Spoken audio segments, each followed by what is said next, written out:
All right, we should be live here. Let's get things going. I think Eshita just had some technical issues, so we're going to get going because we had some yesterday and we can't double down, but hopefully she hops back in. So thanks everyone for joining today. This is the Tezos Q2 Analyst call.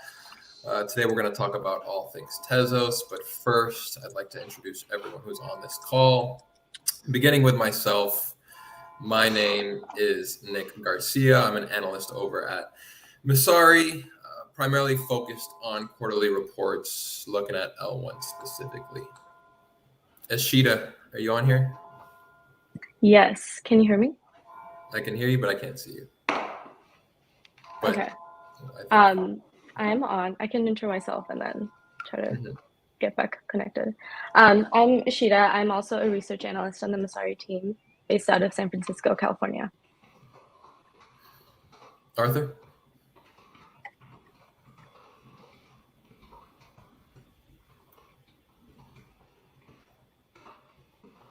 Arthur, can you hear me?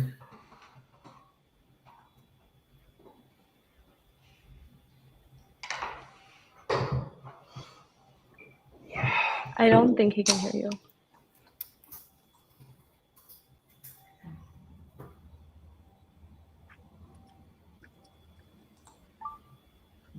Hello?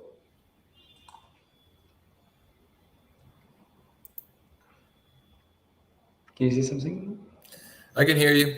Okay. Go ahead, Arthur, if you wanted to introduce yourself. Are we live? We're live. All right. My name is Arthur Breitman. I'm a co-founder of Tezos, which is a blockchain network. Awesome. Thanks, Arthur. Okay, so like I said, we're going to talk about all things Tezos today. I think most important as we get going here, we'd like to understand exactly what Tezos is and its history and how we got to this point. So Arthur, going to turn it over to you right here. Could you give us like a high level explanation, as in depth as you'd like actually, on Tezos, where we started, where we've been, and where we are today? So Tezos is a smart contract platform and cryptocurrency. And it's, I would say originally it was characterized by three aspects, and there's many more that have come over the years. But the three main pillars being governance. It's a blockchain which has an internal means of agreeing on how protocol rules can evolve. Proof of stake is one of the original proof of stake platform and the first to launch with actual economic incentives around proof of stake. And the third aspect being smart contract safety. So that's basically the origin of Tezos as an idea, and it's an idea that took form in 2014 with the publication of a position paper and a white paper. And 2014 is before most talk about smart contract security and governance were important, and so that was, I think, a good pretty foreshadowing of what was going to happen a few years after. The network itself launched in 2018 with the beta net that became the main net, and so it's been running for a little over 4 years now. So today, Tezos has evolved quite a bit. It had 10 protocol upgrades, which were all voted upon and approved by the community of Tez holders and active validators, which we call bakers. And over the years, these upgrades have brought more features to the network, and lately they have had I would say, an angle towards scaling and increasing the throughput of the chain. Yep. Totally appreciate that. I think one of the big things, right, that we like to talk about Tezos is the self-upgrade capabilities, right? The self-amending functionality. You talked about these 10 network upgrades. We had 2 in Q2, Ithaca and Jakarta. I know Ithaca, we introduced Tenderbake, right? A new consensus algorithm for the protocol. You want to talk a little bit about that and how that impacted things? Yeah, absolutely. So our original proof of stake algorithm was called consensus algorithm based on proof of stake was called EMI. And EMI is a little bit similar to Nakamoto consensus. It tries to replicate it with a random leader being chosen at every round, and it's based on the longest chain approach. Tenderbake is based on a more classical BFT approach. It's similar to Tendermint, which is using Cosmos. But whereas Cosmos has a limit on the number of validators, we do away with that limit by selectioning a random set of validators for every block.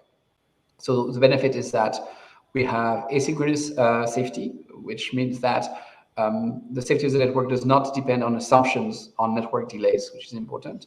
And it also gets us faster finality because we get finality in just 2 blocks on a chain. So it paves the way to faster consensus and lower latency. And I would say that it was an achievement. It's not very often that you see a blockchain switch consensus mechanism on the fly, and this is what happened a few months ago with the move from ME to Tenderbank. I'm not sure. Has that ever been done before? I may be overlooking that. I'm not entirely sure, but that seems like that's one of only a few that's probably taken place. Yeah, I don't know. I've meant to. I meant to look at it, but I haven't seen it. I think some coins basically introduced, like, there were some changes in consensus, but they all were quite evolutive. You know, like adding some feature on top of consensus, like reorg prevention. But like a major change like that, I haven't seen. Yeah. Well, I think it speaks to like the power of like the self-amending functionality without the need to hard fork. Some of the reports I've covered, I know Polkadot has a similar type of metric. So nice to see those out in the wild.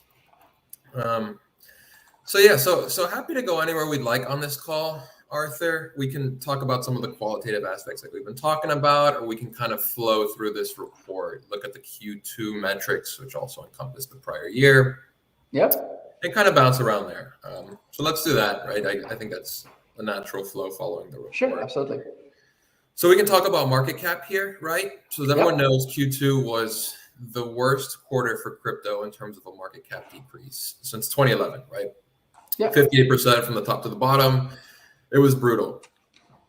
Most projects, right, looking at the spectrum, fell within that range. Some of the smaller ones with some of the more poor token vesting schedules fell 95% plus, while some of the L1s, right, some of the core L1s fell like this, 55 to 70% range. Tezos, right, was pretty much in line with the broader market at 60%. But, and Arthur, you can speak about this. I know when you look at it compared to, like Satoshi's, for example, right, or maybe it's some of these other L1s, it's actually held up pretty well. So I don't know if you've got any high-level thoughts there. I mean, I care about market capitalization in a few respects, in so much as it touches on the project. One is the economic security of the protocol. Of course, depends on market capitalization, but consensus attacks are quite hard to pull off, and validators do not have a lot of power overall in the network. And the other part is reflexivity, because you'll see, for example, a middleware vendor who look at market cap as a proxy for adoption. So it is relevant, of course, to the project, but it is not the most important metric, I would say, in the development. Although it does matter, it reflects on some other metrics, and then it tends to influence them. So it has its importance, but the market's going to do what it's going to do, and mostly what we see here is just a broad reflection on the market behavior as opposed to something specific about Tezos. Agreed. Look, I think everyone took a hit, right? And retail likes to look at market cap because number go up is kind of the narrative here. But in the grand scheme of things, right, as you want to build during these times of downdraft, and that's what we'll see as we go through this report. That Tezos, despite the bleeding valuation, a lot of stuff went down. Yeah, absolutely. Yeah.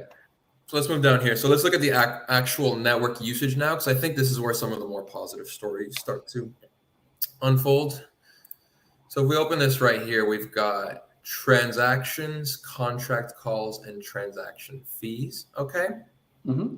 So the numbers here look generally flat, but if you extend this to like a year further, we'll actually see that the numbers are up pretty high, pretty significantly. Yeah. And what we'll find is transactions were up 94% year over year, despite the market downturn. At the same time, smart contract calls have also been increasing. Tezos likes to evaluate network performance, looking at smart contract calls and transactions. Do you want to elaborate on that, on how you're seeing things from your side in terms of activity on the network? Yeah, absolutely. So we've always had a bit of transaction, because the model of consensus and incentivization of consensus we have does tend to create payments between active validators and delegators. So there's always been these transactions, but one number I've been monitoring is the number of smart contract calls, because the smart contract calls really means someone wants to actually use a network. There's an application that they want to participate in, and that number was quite small, I would say, for most of the life of the network until end of 2020, beginning of 2021, and in the first half of 2021, we saw an explosive growth in the number of smart contract calls. So we went from something to below 100,000 smart contract calls per month to over 6 million, and that number, I would say, reached a high probably with the height of the market. It's gone down a bit now, but it's still quite high at the in the 4 million area, or 4 or 5 million area. Yeah, it's still trending upward, right? Network activity is looking upwards when you're looking at both smart contract calls and transactions. The high level trend line there. At the same time, though, transaction fees, right, which is another important metric we like to look at, have been low. If you look at this chart here in the right axis, less than a hundredth of a dollar, right? Essentially, so less than a cent on average. So you want to talk about how Tezos maintains those low transaction fees?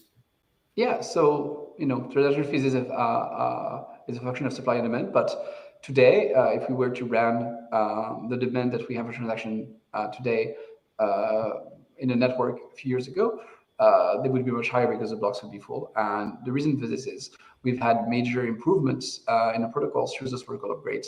They have reduced essentially or actually augmented the amount of gas that you can have in a block without increasing the computational requirement on the validators. We have people running validators on Raspberry Pi for the Tezos network. So it's been careful optimization of the virtual machine interpreter inside of the protocol through a series of optimization also of storage, optimization of various parts of the pipeline. We've managed to increase the capacity in every block faster than demand has increased, which is why transaction fees are still low. Nice, and we're going to get into it later, but there's further plans to scale this capacity and this kind of network speed. So we'll talk about that with the roll-up centric future that Tezos is moving towards. All right, let's move down here. So on a similar vein, we have accounts, right?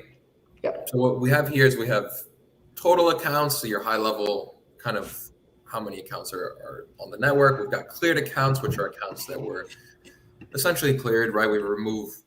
The total balance was moved to zero, and then we've got new accounts, i.e. net new accounts that were funded or refunded from previous history. So again, the general trend here is up and to the right.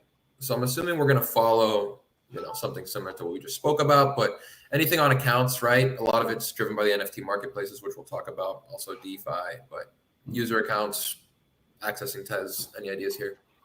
Yeah, absolutely. So the one thing that's important, I think, when looking at these metrics is that the notion of an account in is rather specific. So you could be holding an NFT, for example, not holding Tez, in which case you wouldn't show up as an account here. So this is like accounts which are registered on a chain. There's also a cost when you register an account, which it varies with the cost of Tez, but it could be as high as 10 cents. So it's not it's not cheap to do account farming. So there's not millions and millions of accounts that can be created on the cheap. Every single account requires a spend for creation. And yeah, as you can see, we've had the number of account has been steadily growing over the past few months. And these are funded accounts. These are accounts that hold Tez. This is not just I've interacted with a smart contract, but I actually fund this account. I paid to create this. Exactly. So there's no fluff behind these accounts, right? These are like actual accounts that people are on the network. They've got Tez, some other you can blow up these metrics, but this is what we have live on the network. Throughout the past year, I think, and I could get the number wrong, but it was on the order of like 25 cents in dollars over the past year to create an account. Exactly. All right, so now let's move on here. So a majority of the network activity is taking place is over on these NFT marketplaces. Arthur, I don't know how deep in the weeds you are, like actually with these marketplaces, but you know that people love their Tezos NFTs and they love their clean NFTs.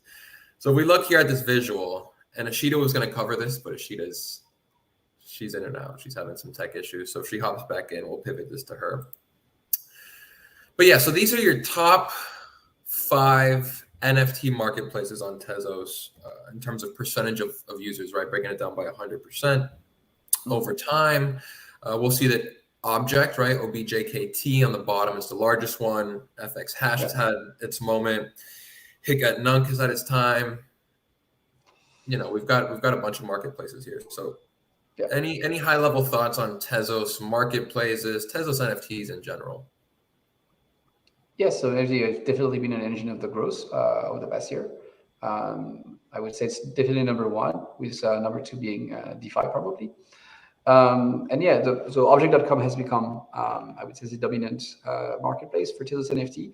It's very much centered on art NFTs. You know, we have PFPs, we have game NFTs. You know, with Ubisoft, we have some sports NFTs which have been on various platforms. But by and large, the activity is around art NFTs, primarily on Object.com. FX Hash is also a platform that's been growing very fast. We don't see July here, but they've been exploding in size in July. They have a focus on generative art. Hicat Nunk is the original art NFT platform on Tezos, and probably the one that kickstarts all of this phenomenon. It's a product which is truly in Web3 spirit, because its creator Raphael made it completely open source, everything on IPFS and on chain, and as a result, one day Raphael decided to shut down the platform, but because it was Web3, within a few hours there were mirrors online, and the entire community took their different NFTs and created a new platform. So you have Teya, for example, which is a direct successor of this community, and a few others, and Versum, which is also a newcomer here. Hell of a story. Yeah, and NFTs are kind of where we'll talk about the majority of activities happen. We've also got an asset DeFi ecosystem. That's right. So here we've got it right here. So we've got a bunch of different DeFi protocols listed in here. We've got them listed out right here, but we've got a few DEXs. We've got a lending protocol. Looks like we've got some stablecoin borrowing essentially. So here's kind of your DeFi TVL breakdown at the end of Q2 2022 for Tezos. 41 million TVL total. Any of these projects or anything DeFi related you'd like to touch on? Yeah, absolutely. So, you know, first, the TVL on Tezos is quite small compared to other chains at only 41 million. It's still nascent. I think it took some iteration for these projects to come to fruition and to start picking up steam. So it's still new. Liquidity baking is interesting. It's a pool that is subsidized at the protocol level. So the protocol decides to mint a little bit of Tez at every block, which goes into a wrapped Bitcoin / Tez constant product market making pool. So it's basically a way for the whole chain to incentivize liquidity provision for Tez, and it's done in a transparent and decentralized fashion, which is quite nice. So that has attracted a lot of CVL. You have Use, which has stable coins and lending. Colibri, which is also a dollar stable coin, and we have KibiSwap, which is one of the largest decentralized exchange on a Tezos network, and a few others like Vortex, SpicySwap, Plenty, which also has a bridge. Correct. Yeah, we'll see kind of the long tail here, some of the DEXs with some bridging functionality. Yeah. So that's Tezos DeFi essentially, right? Like we said, early days, but we're starting to see, like if we were to put this on a time series, we see the numbers actually trending upwards. Liquidity baking is playing a nice role in that. So interesting, especially how that's baked into like the core of the protocol itself. Yeah, I think every protocol will end up doing that in some sense. Very cool. So it's still the early days for Tezos DeFi. All right, let's get down here to the decentralization and staking section. So what we're going to look at here essentially is kind of the validator breakdown, right? How many validators do we have? What's the distribution like? What do validators even do on the network? What's the staking percentage like? So let's start, I think, Arthur, with a definition of this liquid proof of stake, right? Because it's a slight difference from the traditional delegated proof of stake we'll see. At a high level, the liquid proof of stake is delegating while maintaining custody, correct? You want to touch on Yeah, that? I get it. It's a big difference from delegated proof of stake, and I blame Dan Larimer. So essentially, Tezos uses proof of stake. What that means is that its consensus mechanism uses stake as a civil resistance mechanism. There's a concept of delegation, which was built in the protocol from the get-go, and it came from the observation that many people would want to participate in securing the network, but they don't necessarily want to run infrastructure. That was, always going to be the case. The way it's addressed in a lot of proof of stake protocols today is to build on top of the chain some forms of staking derivatives. Here we take a different approach, where essentially the validators, the active validators, the bakers have to put up a stake. The stake is at risk to create blocks, but they also need to receive some delegation power from everyone in a network. And so the people who will tez and who delegate their tez, they don't. The baker never takes custody of the tez, so they remain within the custody of the user. It adds another layer of civil prevention in some sense. It's very different from, so there's a delegation, but because of that, people looked at it and says, oh, it's delegated proof of stake, it's DPoS. But DPoS now refers to like a very, very specific design that Larimer built for his many different blockchains. And it's quite different from that. So, it doesn't suffer from from the problem that you see in DPoS. So think of it as proof of stake with some delegation added. We call it liquid proof of stake to avoid any confusion with so-called DPoS. I think the name is fitting, right? It is kind of a liquid model to it. But yeah, liquid. To your Everyone point, likes liquid. It's nice. Yeah, to your point, right? If you look at this visual right here, so this is the TEZ, the XTZ token distribution. And what you'll see is that 80% of the stake tokens on the network are from delegators. The remaining 20% are from the validators.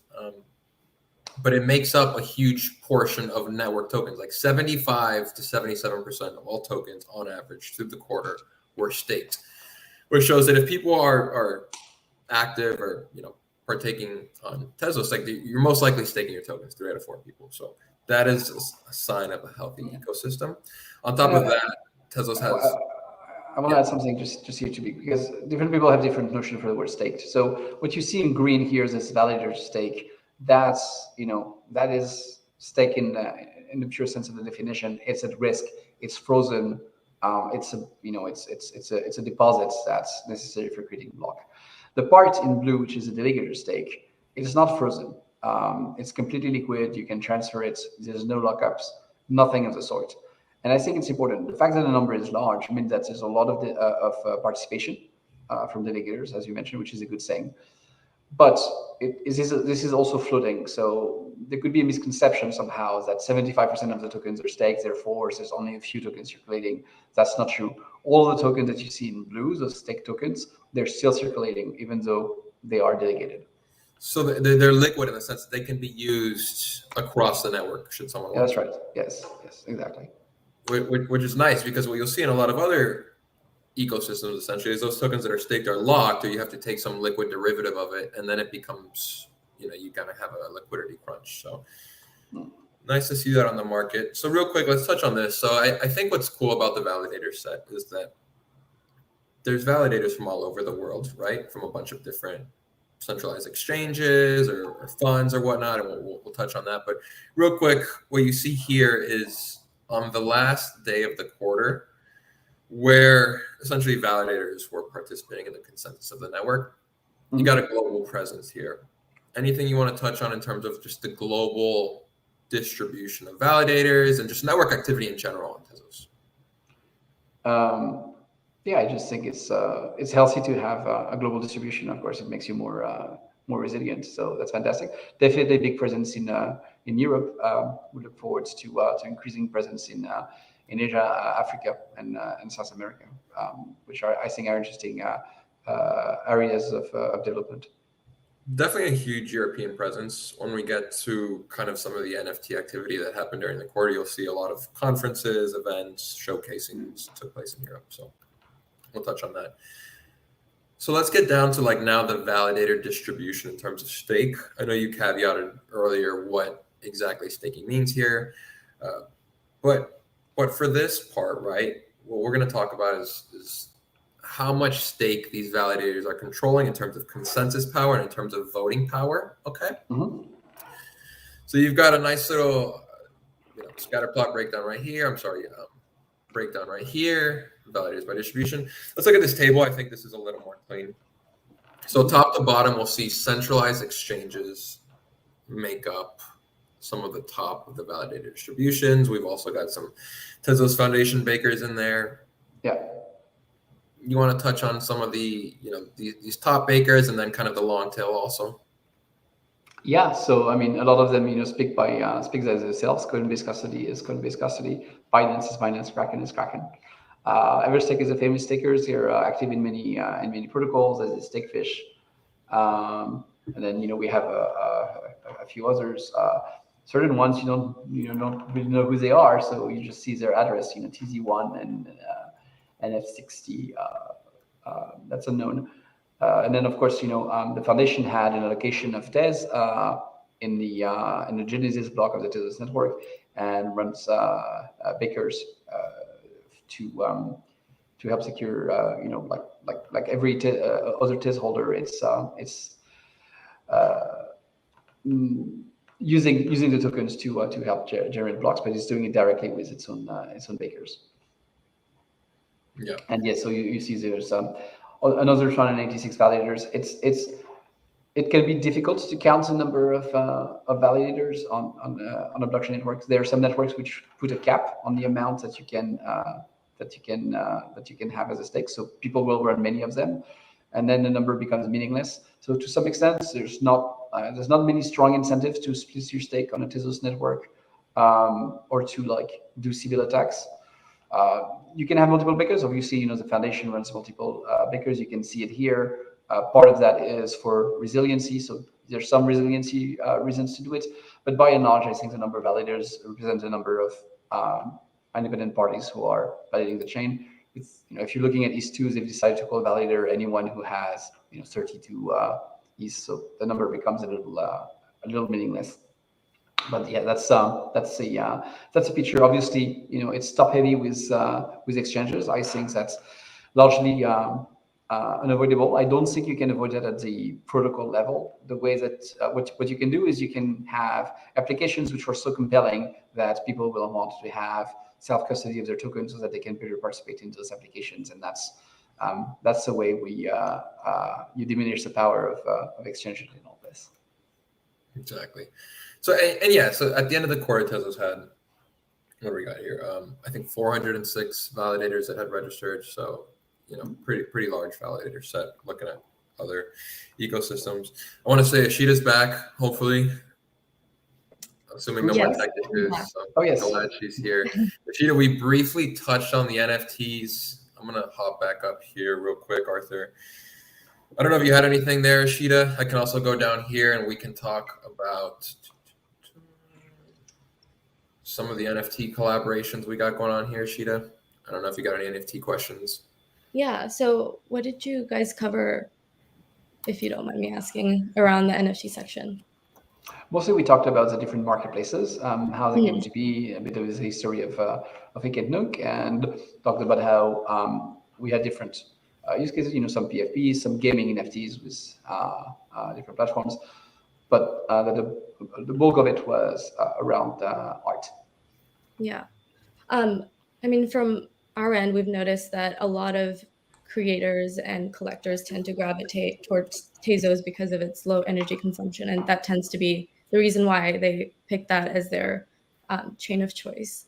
I think that might have been true at the beginning of 2021. That was one of the reasons why it was initially popular, and it definitely continues to be a factor. But I don't think it's I don't think it's any longer the dominating factor at this point. It's more about the artistic communities that's active on a Tezos chain.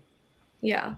My question was going to be what do you think has continued to contribute to its growth since it stayed pretty active since objects surpassed 100 million volume this past May, and it's a lot of people continue to stay on the network, as you can see from this chart.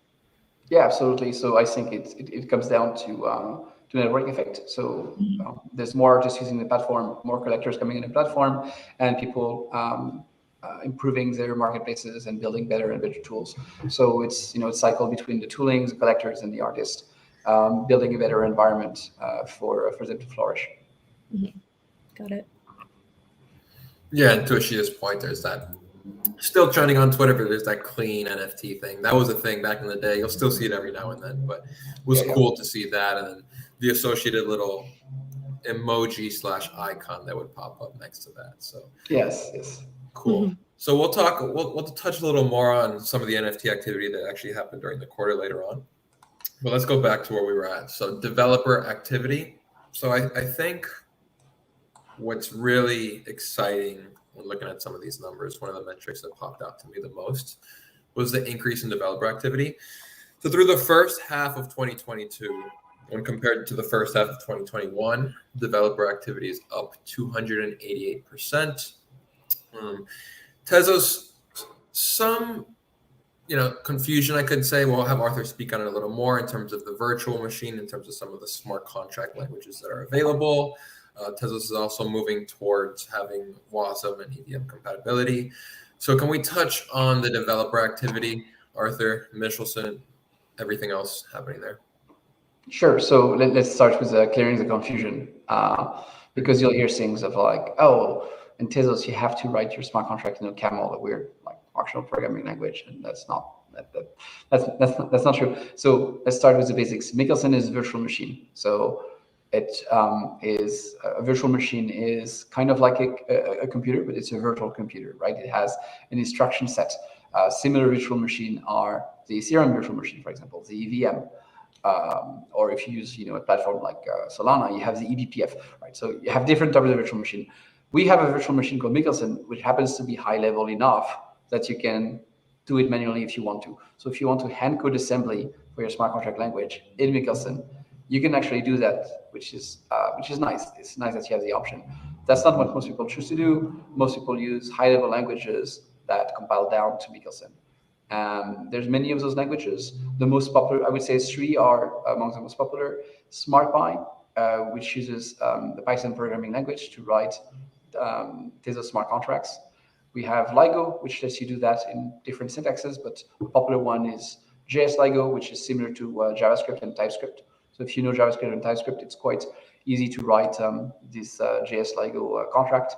And then we have Archetype, which is its own language, and it's a rising one in terms of popularity. So lots of high-level languages which I would say most programmers will be comfortable with, that lets you write smart contracts for Tezos. Got it. Okay, so Michelson is the virtual machine, but I know. So let's start looking like a little forward here. We'll hop over to that real quick. Tezos is moving towards kind of a model that includes EVM and WASM virtual machine support, correct? Yeah, that's right. So one of the big areas of improvement that I see for Tezos is having a native support in the protocol for rollups. And rollups allow us to do a lot of things. They basically allow you to run your own blockchain or a completely new blockchain inside of Tezos and have trustless settlement of the assets on the Tezos chain. I think that's the value of the rollup. So they increase throughput enormously. They increase throughput horizontally because you can run multiple rollups in parallel on the main chain without increasing the computing power required from validators.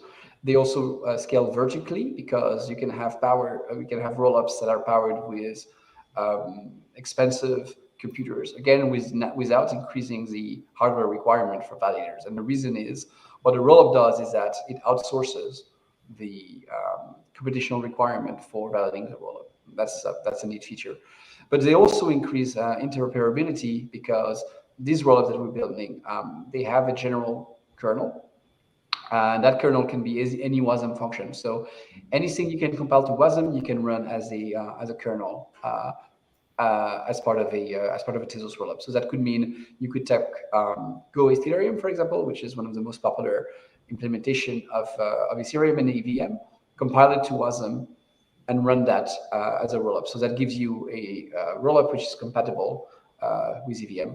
Or you can anything you can compile to WASM, and there's lots of toolchains that compile to WASM will let you build a blockchain that can run on Tezos. And of course, that includes rollups which are themselves similar to Tezos, which themselves run Michelson and all of the other languages which have been popular on the Tezos layer 1. Got it. Eshita, I don't know if you've got any follow-up roll-up questions. Eshita's been getting deep into EVM roll-ups lately. Yeah. So with the Jakarta upgrade, I think it was, those transaction optimistic rollups were introduced to Tezos.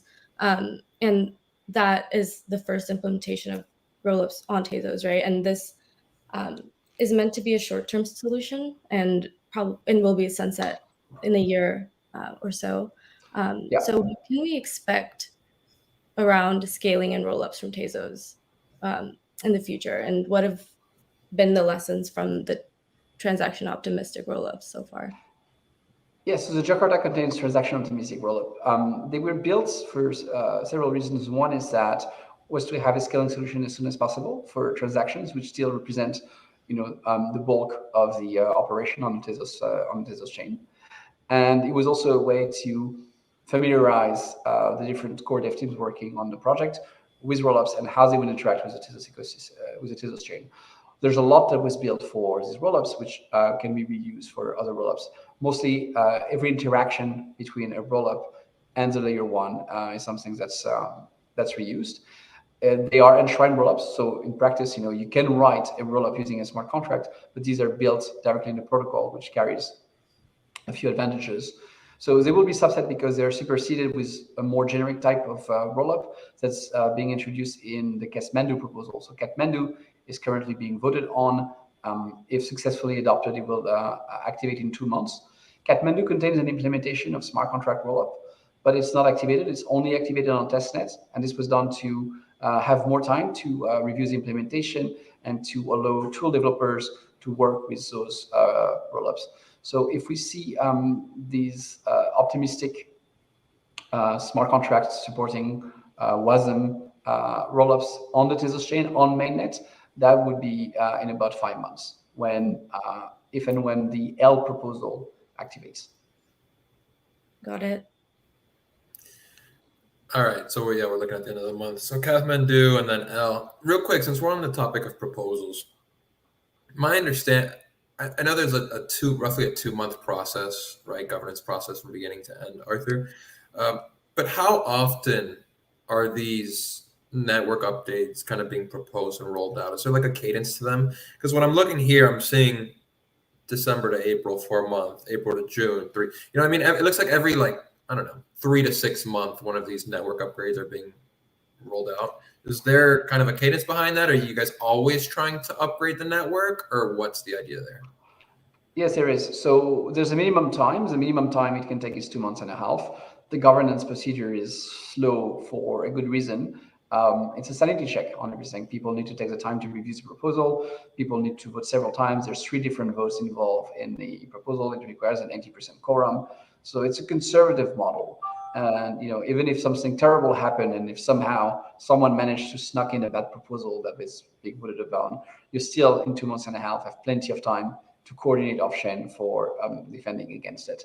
So there is a minimum time that's required.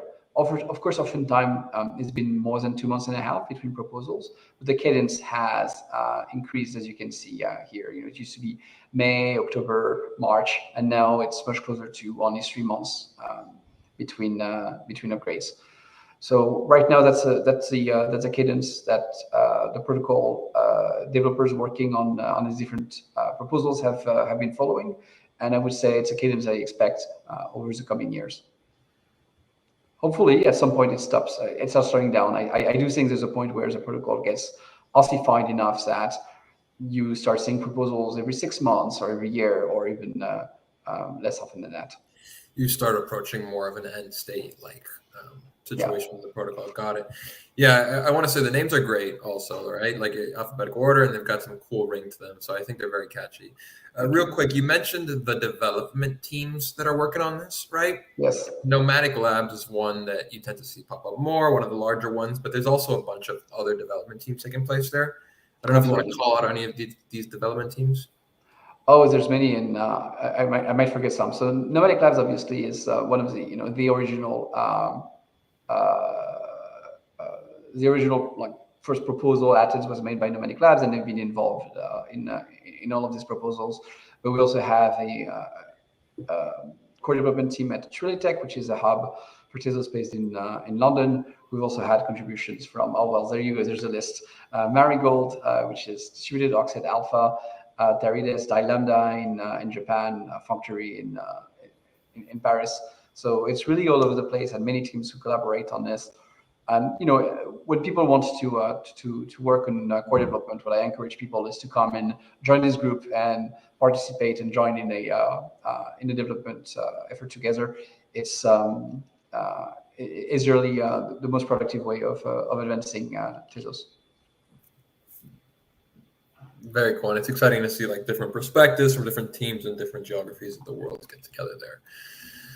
All right, so let's keep moving down the list here. So what I've got listed here are some of the key events from the second quarter of 2022. We already talked about them.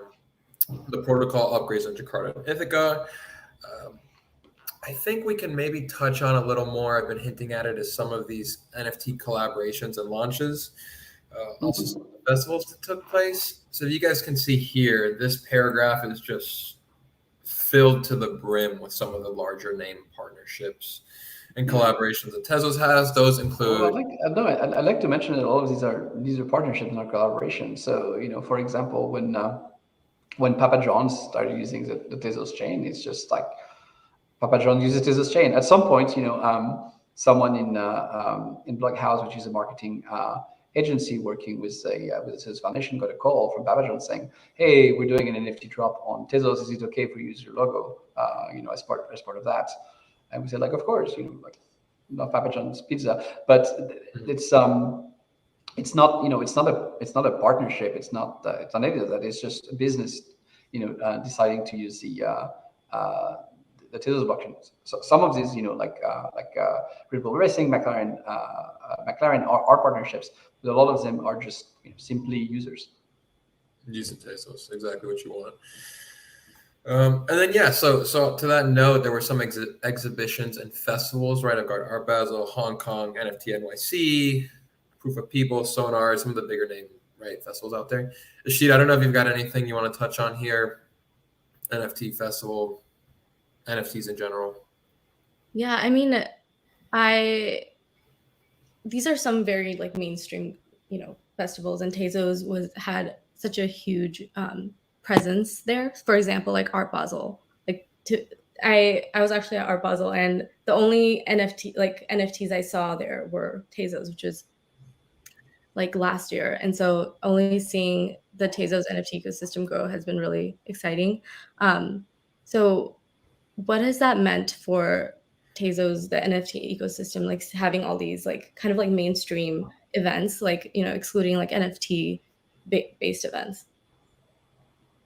Well, it's great. I think sometimes it's an occasion for different people who collaborate on the platform. It's like artists meet collectors who maybe they might never have met in person before. So there's that aspect, but it's also I would say art events like Art Basel. It's a good way to present to the traditional art world the fact that a lot of the stuff happening in the NFT space is not just, it's not just gambling. There can be a tendency to imagine that somehow it's all, PFP wash trading, but it's not. There's a lot of really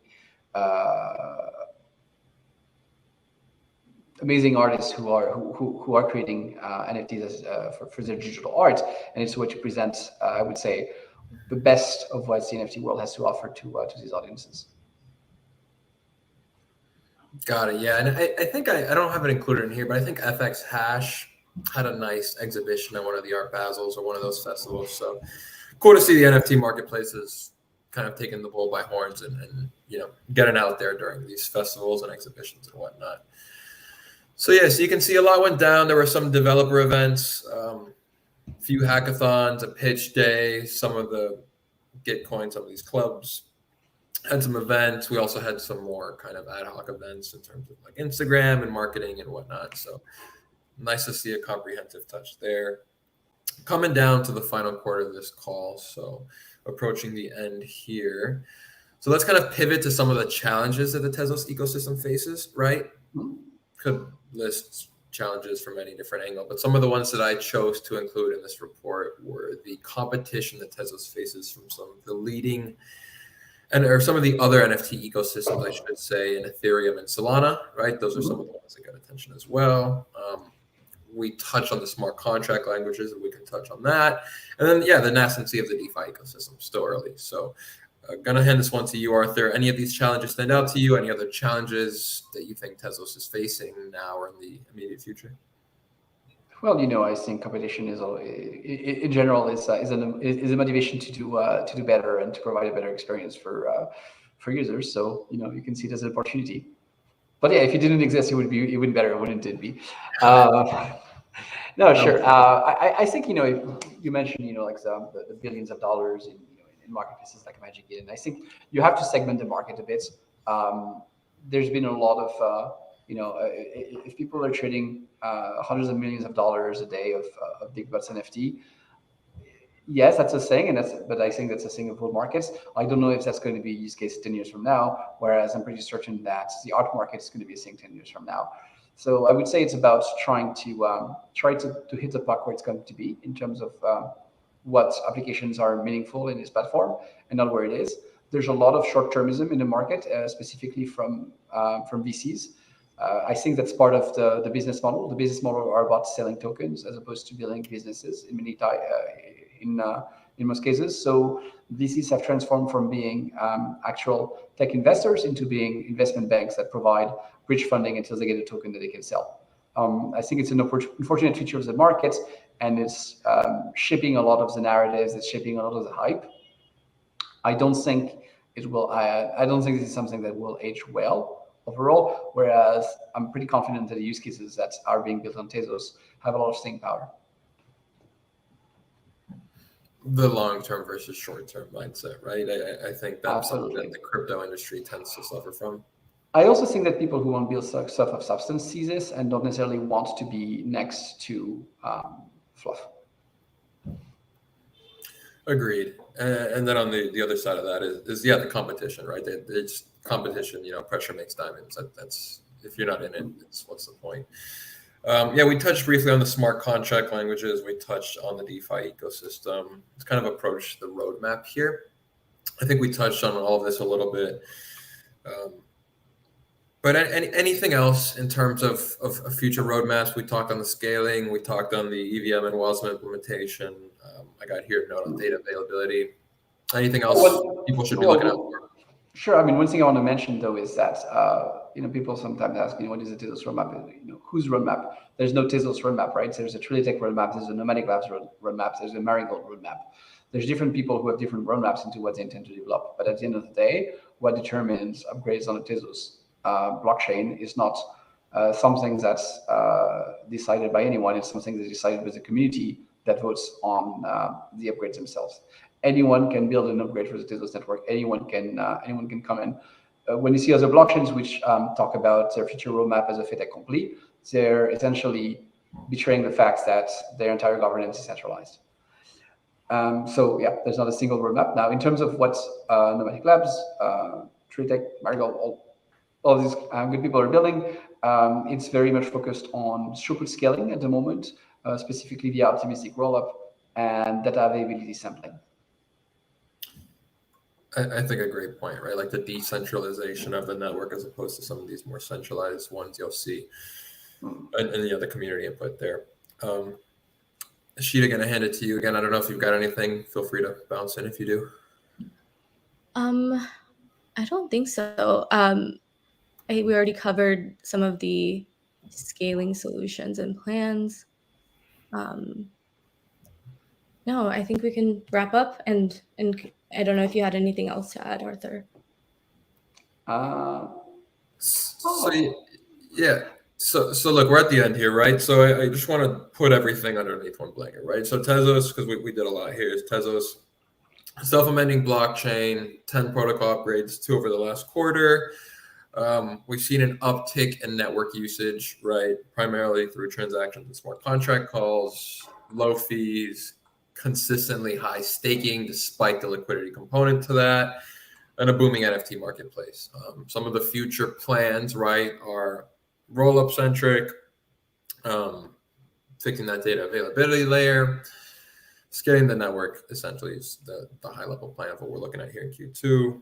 Decentralized ecosystem with some leading developer components to it. Anything else, Arthur? Did I do a good job there? Anything you want to add to that? I think so. So many things. So I don't know in 10 minutes I can I can say, but I would say overall, 2021 and early 2022 has been the year of adoption of the Tezos protocol. It's where we've seen a very large uptick in number of applications, number of users coming on the network, and I think it's what's precipitated the importance of working on throughput and scaling. I think it's a better approach to start waiting for users and seeing what your users need, what are their actual requirements in the blockchain, rather than trying to build a very large bridge to nowhere. So it's very exciting that we have to, we're not just building scaling because it's a cool engineering project, but because we actually have to, because now there's a lot of demand for the chain and growing demand.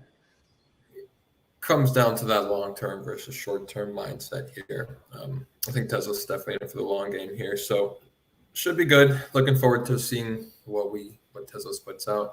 But yeah, I think that's it from this call. I don't know if either of you have anything else. If not, we can wrap it up here until we reconvene for the next quarter. But I want to thank everyone for tuning in and for hopping on here, and Arthur for the kind gracing us with your presence. Thanks, Nick, and thanks, Eshita. Thank you so much. Have a good one.